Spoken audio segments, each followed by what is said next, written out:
On the way back from Lewis's funeral, my mom told me to start packing.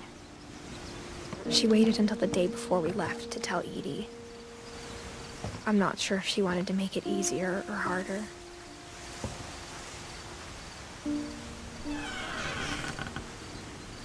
I wish we'd stayed. But I understand why we left.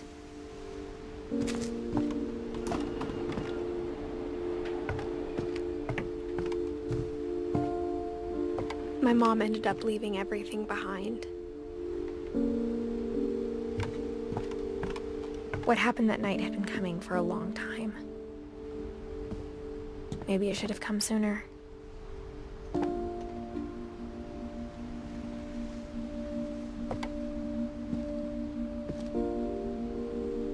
But it had to end one way or another.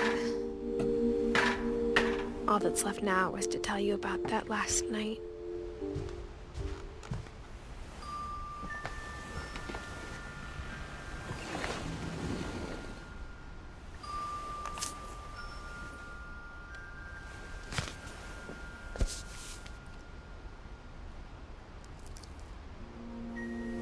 That whole last day, Edie just watched us pack and didn't say a word. Until supper, when she raised her glass and said, "To our final night together, and all our final nights apart." Grandma, you know what I said about alcohol. Some of your medications are very Edith, specific. I left a present for you in the hallway. Why don't you go open it? The grown-ups have to argue now. I'm sorry, you're right. We're all leaving tomorrow. Let's just enjoy our last... I'm not leaving. Edith, you're excused.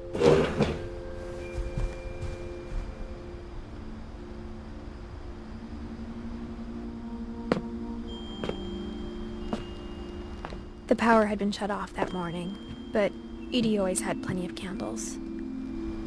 When my mom sealed the library, I don't think she knew about the other entrance. Or that Edie had a key to it.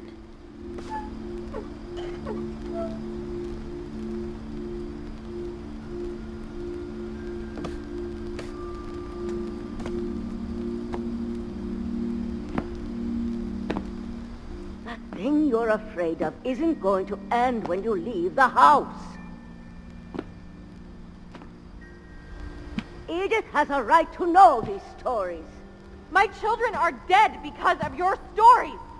I think it's best if Edith and I leave tonight.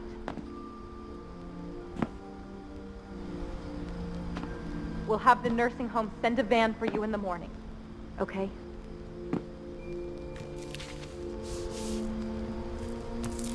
Dear Edith, there's so many stories I wish I could tell you, but there's only time for one.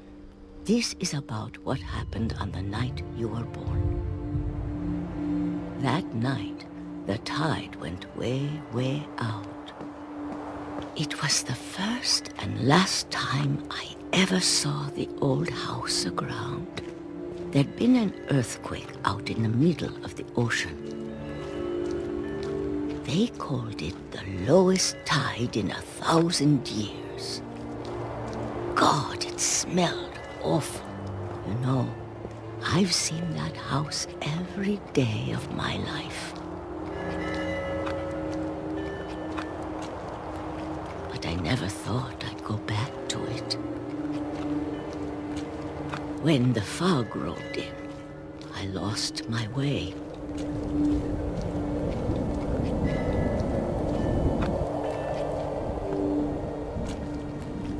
I got turned around.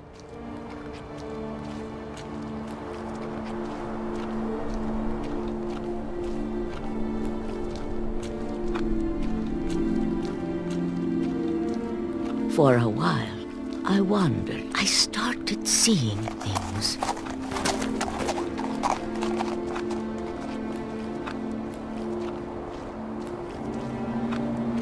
Things I'd forgotten had ever existed.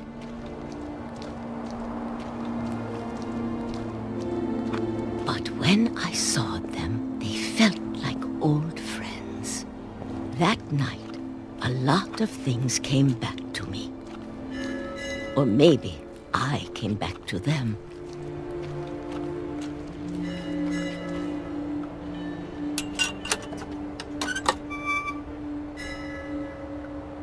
Things I can't explain, but that I need you to try and... Edith, what are you doing in here? It's mine. Edith! Mom, you're gonna rip it! Let go!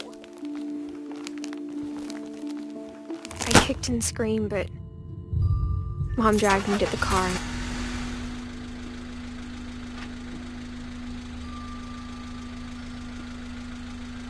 I never saw Great-Grandma Edie again. The next morning, the van came to pick her up, but she was already gone. After that, we moved around a lot.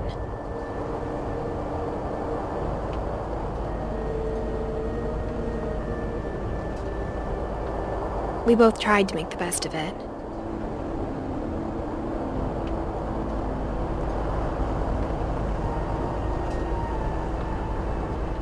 A few years went by.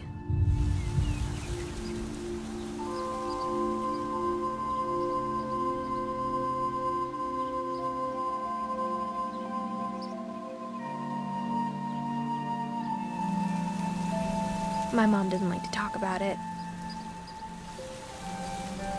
but she started getting sick a lot.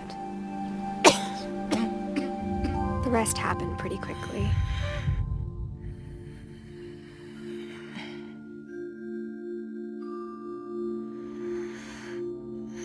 She got better for a while, and then she didn't. And then I was alone.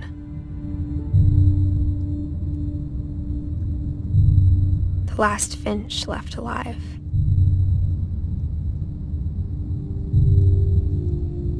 Until I found out about you. I'm still not sure what to tell you about all this. If we lived forever, maybe we'd have time to understand things. But as it is, I think the best we can do is try to open our eyes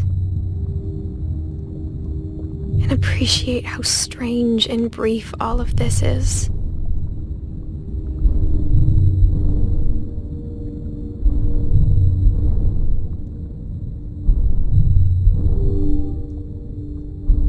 This journal was supposed to be for you. But now I hope you'll never see it. I just want to meet you and tell you all these stories myself. But I guess if you're reading this now, things didn't work out that way.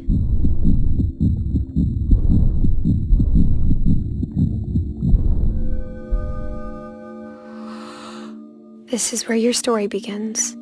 I'm sorry I won't be there to see it. It's a lot to ask, but I don't want you to be sad that I'm gone. I want you to be amazed that any of us ever had a chance to be here at all. Good luck.